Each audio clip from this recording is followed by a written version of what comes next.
हमारी संस्कृति, हमारे संस्कार सदा रहें हमारे साथ। सब्सक्राइब करें तिलक। दोस्तों, यह प्रेरक प्रसंग उस समय का है जब मेघनाथ से लक्ष्मण का अंतिम युद्ध होने वाला था। वह मेघनाथ जो अब तक अविजित था, जिसकी भुजाओं के बल पर रावण युद्ध कर रहा था। मेघनाथ वह अप्रतिम योद्धा था जिसके पास सभी दिव्यास्त्र थे। सुबह लक्ष्मण जी भगवान राम से आशीर्वाद लेने गए। उस समय भगवान राम पूजा कर रहे थे। पूजा समाप्ति के पश्चात प्रभु श्री राम ने हनुमान जी से पूछा, अभी कितना समय है युद्ध होने में? हनुमान जी ने कहा कि अभी कुछ समय है, अभी तो प्रातः काल है। भगवान राम ने लक्ष्मण जी से कहा, लक्ष्मण, तुम ये पात्र लो और भिक्षा मांग कर लाओ। जो भी पहला व्यक्ति मिले उसी से कुछ अन्न मांग लेना। सभी बड़े आश्चर्य में पड़ गए। आशीर्वाद की जगह भिक्षा। लेकिन लक्ष्मण जी को जाना ही था। लक्ष्मण जी जब भिक्षा मांगने के लिए निकले तो उन्हें सबसे पहले रावण का सैनिक मिल गया। यदि भगवान की आज्ञा न होती तो उस सैनिक को लक्ष्मण जी वहीं मार देते, परंतु वे उससे भिक्षा मांगते हैं। सैनिक ने अपनी रसद से लक्ष्मण जी को कुछ अन्न दे दिया। लक्ष्मण जी ने वह अन्न लेकर भगवान राम को अर्पित कर दिया। तत्पश्चात भगवान राम ने उन्हें आशीर्वाद दिया, विजयी भवः। भिक्षा का मर्म किसी के समझ नहीं आया, कोई पूछ भी नहीं सकता था। फिर भी यह प्रश्न तो रह ही गया। फिर भीषण युद्ध हुआ। युद्ध में जब मेघनाथ की सभी शक्तियां विफल हो गईं, तो अंत में मेघनाथ ने त्रिलोक की अंतिम शक्तियों को लक्ष्मण जी पर चलाया। ब्रह्मास्त्र, पशुपतास्त्र, सुदर्शन चक्र, इन अस्त्रों की कोई काट नहीं थी।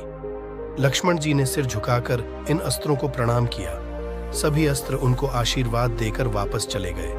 उसके बाद राम का ध्यान करके लक्ष्मण जी ने मेघनाथ पर बाण चलाया।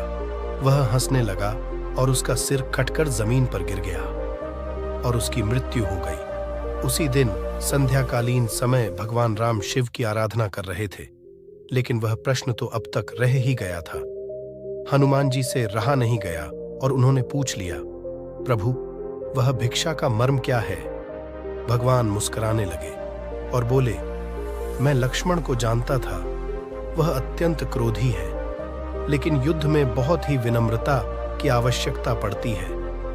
विजयी तो वही होता है जो विनम्र हो। मैं जानता था मेघनाथ ब्रह्मांड की चिंता नहीं करेगा। वह युद्ध जीतने के लिए दिव्यास्त्रों का प्रयोग करेगा। इन अमोघ शक्तियों के सामने विनम्रता ही काम कर सकती थी। इसलिए मैंने लक्ष्मण को सुबह झुकना बताया। एक वीर शक्तिशाली व्यक्ति जब भिक्षा मांगेगा तो विनम्रता स्वयं प्रवाहित होगी। लक्ष्मण ने मेरे नाम से बाण छोड़ा था। यदि मेघनाथ उस बाण के सामने विनम्रता दिखाता तो मैं भी उसे क्षमा कर देता। युद्ध काल में विनम्रता शक्ति संचय का भी मार्ग है। वीर पुरुष को शोभा भी देता है। इसलिए किसी भी बड़े धर्म युद्ध में विजय प्राप्ति के लिए विनम्रता और धैर्य का होना अत्यंत आवश्यक है। रामचरितमानस में गोस्वामी तुलसीदास जी ने लिखा भी है, धीरज धर्म मित्र अरु नारी, आपद काल परिखियहिं छारी, जय सिया राम, जय जय हनुमान। दोस्तों, जब भगवान स्वयं किसी से भीख मांग सकते हैं तो हमें किस बात का घमंड है कि हम हमेशा अकड़ कर रहते हैं। जब खाली बाल्टी कुएं में जाती है तब वह झुकती है तो भरकर आती है। दोस्तों, अगर आपने झुकना सीख लिया तो जिंदगी में आपको बहुत कुछ मिलेगा।